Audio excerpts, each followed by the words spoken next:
तेरे होठों पे है। ভালো নেই ভারতীয় অভিনেত্রী দীপিকা কক্কর। চলতি বছরের মে মাসে এই অভিনেত্রীর দ্বিতীয় ধাপের লিভার ক্যান্সারে আক্রান্ত হওয়ার খবর প্রকাশ্যে আসে। দীপিকার স্বামী শোয়েব ইব্রাহিম সেই খবর শেয়ার করেছিলেন তার সোশ্যাল হ্যান্ডেলে। টানা 11 দিন ভারতের মুম্বাইয়ের এক হাসপাতালে চিকিৎসাধীন ছিলেন দীপিকা। এই সময়ে পাশে ছিলেন স্বামী শোয়েব। এরপর অভিনেত্রীর জটিল অস্ত্রোপচার হয়। 14 ঘন্টার অস্ত্রোপচার শেষে বাড়ি ফিরে যান দীপিকা। সম্প্রতি শোয়েব জানান, আজ থেকে দীপিকার টার্গেটেড থেরাপি শুরু হয়েছে। এখন সে একটু সুস্থ রয়েছে। সারাদিন রুহানের সঙ্গে বাইরের সময় কাটিয়েছে। দীপিকা শোয়েব দম্পতির একমাত্র সন্তানের নাম রুহান।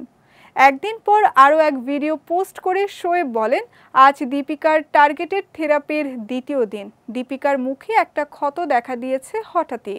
যদিও চিকিৎসক আমাদের এই বিষয়ে সতর্ক করেছিলেন, এই সমস্যা থেকে দূরে থাকতে প্রচুর পরিমাণে পানি পান করার পরামর্শ দিয়েছিলেন চিকিৎসক। আমরা তা যথাসম্ভব মেনে চলার চেষ্টা করছি।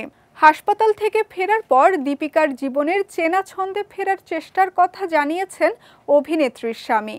দীপিকার শারীরিক অবস্থা নিয়ে শোয়েব বলেন, দীপিকার শরীরে ওই টিউমারটির অবস্থান খুব আশঙ্কাজনক ছিল। এই ধরনের টিউমার শরীরে বারবার ফিরে আসার আশঙ্কা থাকে। তবে অস্ত্রোপচারের পর এই মুহূর্তে দীপিকার শরীরে কোনো ক্যান্সারের কোষ নেই।